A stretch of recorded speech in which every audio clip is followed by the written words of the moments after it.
15, 20 minutes for questions, and they will be happy to answer. It will know. I have a question for Eugenio. Looking at More's presence in Spain, was the imperial ambassador when he was under Henry VIII, was that a conduit for information that was fed back to the people in Spain while More was still alive? Was there a living presence for More in the dispatches of Chapuis going back to Spain, to the imperial, to the king of Spain? Let me first tell you that More was offered the possibility of coming to Spain as the English ambassador. It was something that Wolsey was plotting, and this is something reported by William Roper. When he came to know, when Thomas More came to know that there was this possibility of him coming to Spain, he went straight to the king and told him, please, Majesty, don't send him to Spain, because the weather and the food would probably kill me there. So Henry VIII was merciful and did not send him to Spain, but the one he sent, the Englishman he sent, he died while crossing the Spanish Meseta in August. He deteriorated and he died. There is a presence of Thomas More's name in Chapuis correspondence, as reported in the calendar of state papers and letters and papers. And I have fully explored that presence of More in 3 papers published in Morena, Thomas More and Charles V. 3 of them, and you have specific references to how Chapuis was trying to present More as a kind of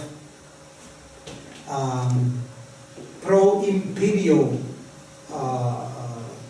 figure, someone infiltrated in the Tudor crown, defending and supporting the interests of Charles V, which was not the case. I mean, Thomas More was loyal to his king. He had his personal affinities with Chapuis and Charles V as well, and with Queen Catherine, but he would never think about going against the interests of his country. And even when Chapuis was constantly trying to present More in his correspondence to Charles as a kind of pro-imperial so it wasn't more the humanist, it was more the political asset. Yes, I mean, definitely, Chapuis was able to report that Thomas More was defending the rights of Queen Catherine. He also reports that how gradually he sees Thomas More in a more and more difficult and dangerous position, to the point of finally informing Charles V of his renunciation to the post of Chancellor. And well, this is fairly well known.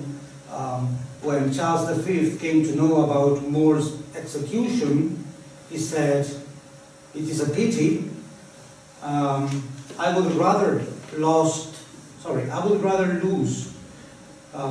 one of my most important cities than such a worthy counselor." Kind of parallel to what More told Roper after the king was Exactly. Yes.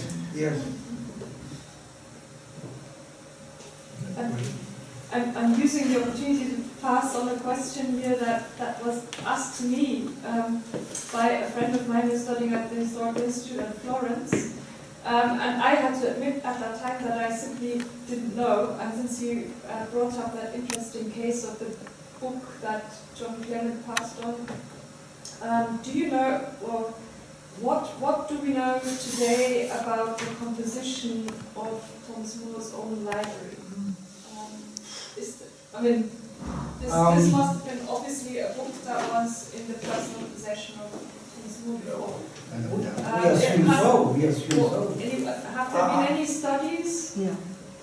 There has been one by someone associated with the Cornell Institute in London, and I've reached the age where I can't remember names, but Nicholas Barker, now that popped into my head, I think it's Nicholas Barker, and he tried to reconstruct it, but all of More's books were seemingly scattered in various ways. Now, the Clement family would have carried some papers and books with them, and we know Margaret received some letters and materials.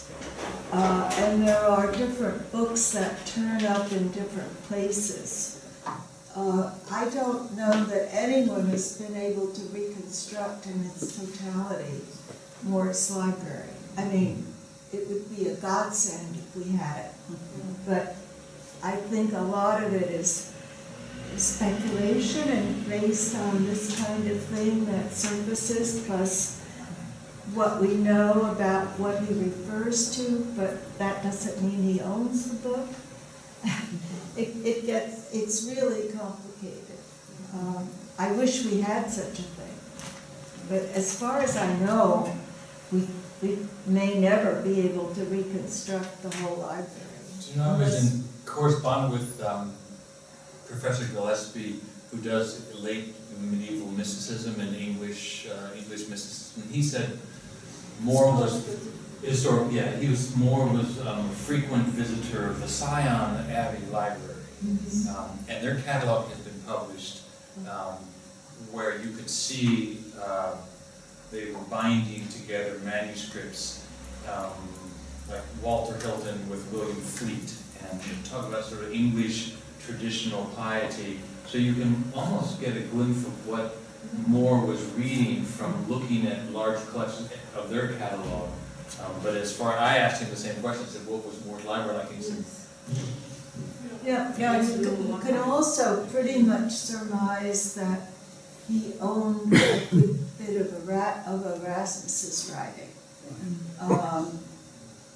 Because of what Margaret Roper and More write about, it would seem that, for example, More had the 1519 edition of Erasmus's translation of the New Testament. Vives writings. Sure. Vives probably. I assume, I'm pretty sure that Margaret Roper had in her possession, or More had in his possession, Erasmus's original 1523 Precaria Dominica, which is what Margaret Roper translated. He had enough money to recall certain books that he himself had published, right? So it must have been a huge library at one point. And also, as you know, Elizabeth, Erasmus' edition of the works by Saint Cyprian, the father of the church. Yes. 1523 or 24, because that's the work that Margaret Roper was probably reading when she corrected that famous passage. And probably works from Juan Luis Vives, because Vives was personally acquainted with More, and he spent some time in his house while he was a scholar in England. And those fathers of the church. And then his prayer book, is it a prayer book or a psalter? It's a psalter. Psalter. Whatever he wrote marginal notes in, presumably was in his library at some point. So if you look at that edition of that Yale did of the prayers and so on, you pick up some items that way. It would be heroic and wonderful if we could even have a collection of everything he names in all his works. But I mean, we still don't have a complete edition of his letters. That's it. So there's lots to still discover. For which there's obviously a project going on at the University of Bonn, which just learned. For the letters, Oh, yes. letters. Yes, of And course. Jerry We communicated together because Helmuden had copied the letter by Charles V to Thomas More in his book of what did he call it? Briefen? can't remember, Neue Briefe. Neue Briefen. Yes. That's it. Yes. Can you say the name, please? Schulte Herzogin. Schulte Herzogin, that's it. No one We can do managed better to get than the that. book, yeah. And of course it was all explained in German, and I managed to find, to understand it. And then I proposed a translation into English of Charles V's letter in French to Thomas More. Old French with words that were sort of Cross out and yes, corrections. or and missing, or Mhm. you know, they are reduced.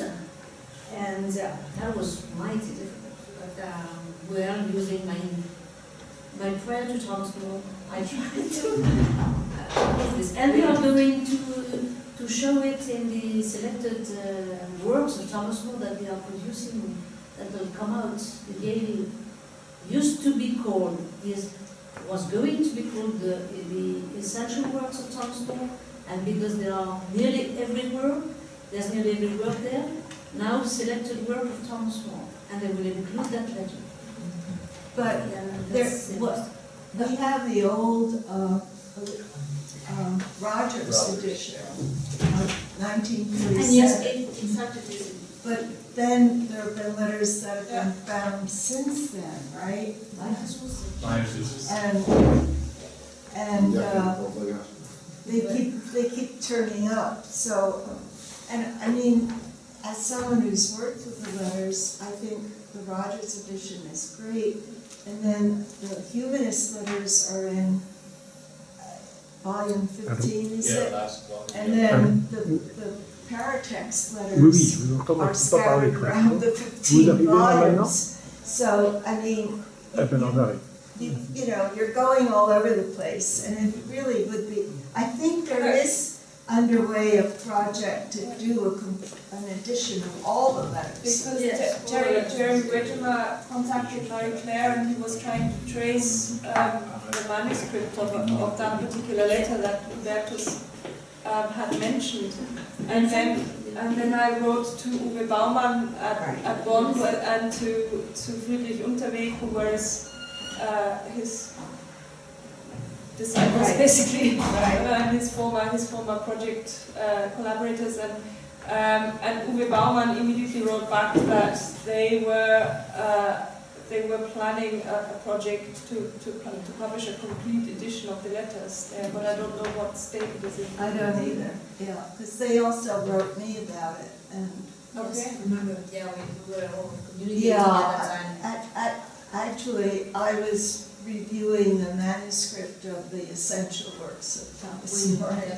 I complained about the title because it was very generous selection of the works.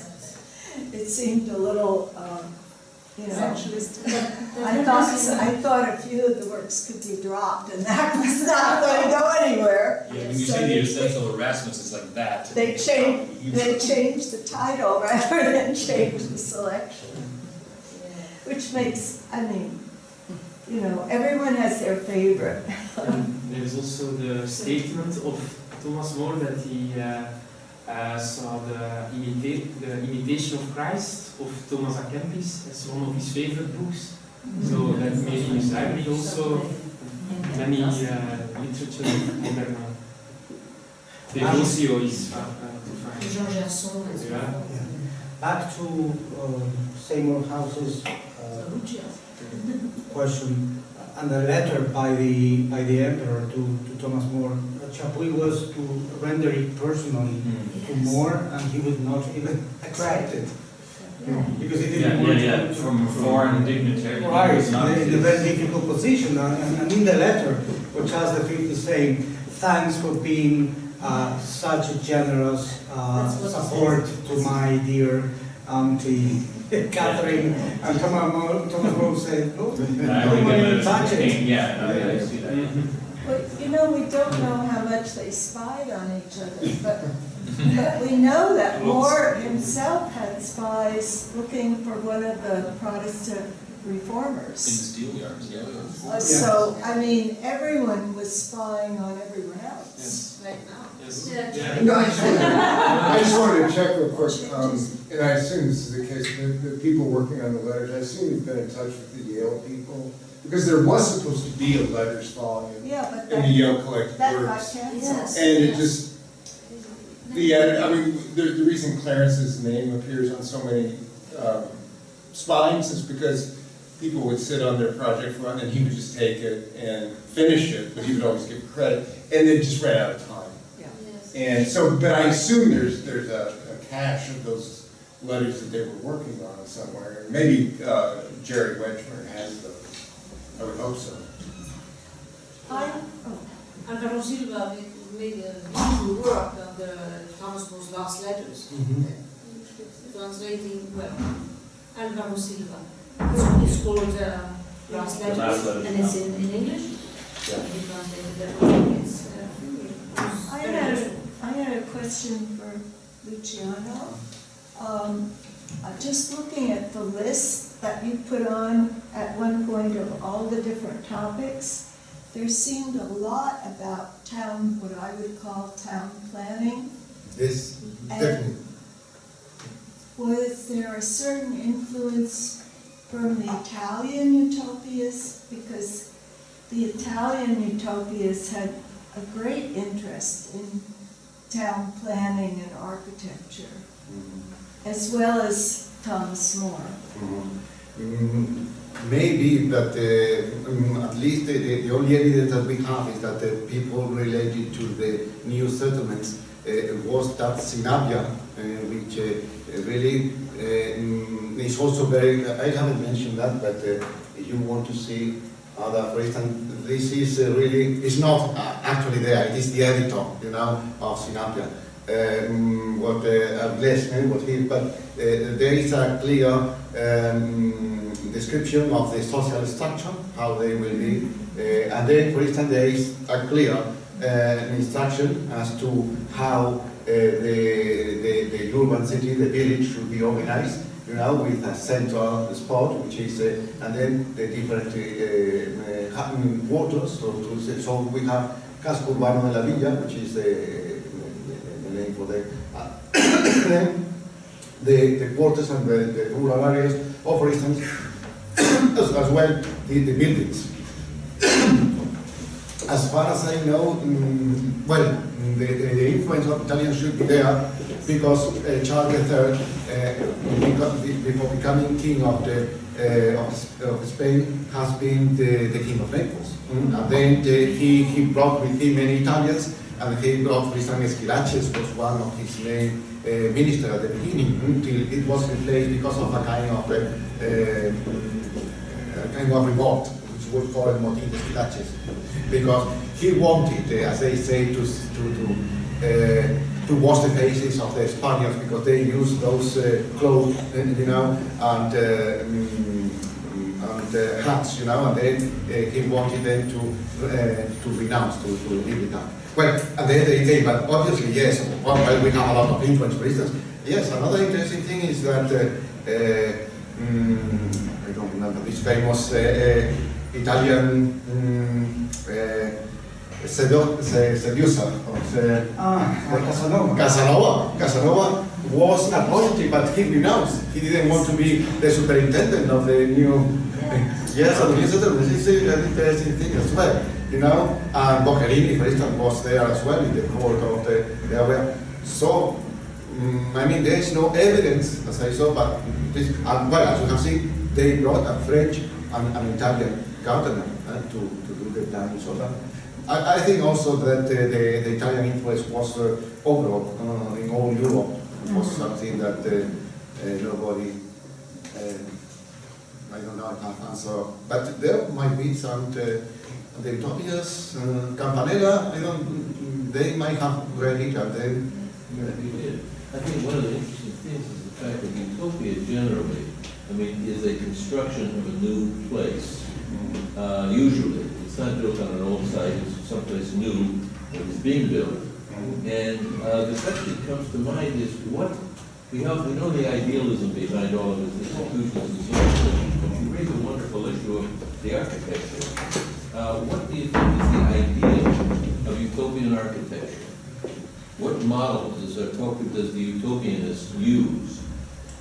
I think it's probably consistent, certainly from the drawings that you have. But is it a Roman model, which yes. I argue, which goes back to antiquity, or is it a variation? Is it a Palladio? There's an influence there, but that would be much later. And then there are other issues that would address the problems of urbanism in your period, which is later in the 17th and 18th centuries. So do you think there is some sense of consistency among utopians to design their cities, and if so, what do they look like? There's an interest whether they borrow the precise plan from one another. I think this planning is built into utopias, right? I mean, as you said, you're setting up a new place. Yeah, one of the things that struck me immediately is the gardens. Yes. And urban gardens, I mean, we have problems with that today in our cities.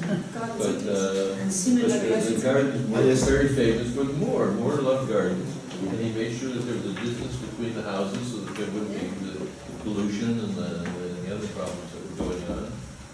There was a lot of addressing. The London of the period was not Utopia. It was stunk. I mean, it was disease-ridden and whatnot. Utopia's not. They had a better water system too than London had. Yes, well, in all the places, all houses, the colonies have a well inside. The well is very typical of Andalusia anyway, but they exploited, the subterranean waters, and then I have a house there, and I have a well as well. You can take the. So another interesting thing is that the main architect in charge, I think it was Carlos Lemur or somebody, was a military man. He made a lot of buildings in Madrid and everywhere, and then he was the person that designed to make those houses that were practical houses for middle class or independent farmers, but that should have the commodity. Well, they should be easy and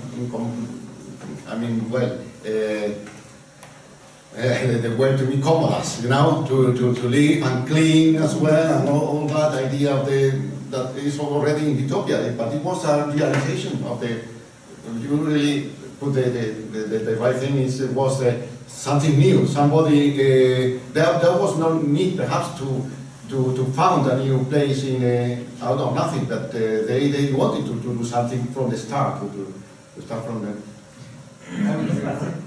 Go ahead.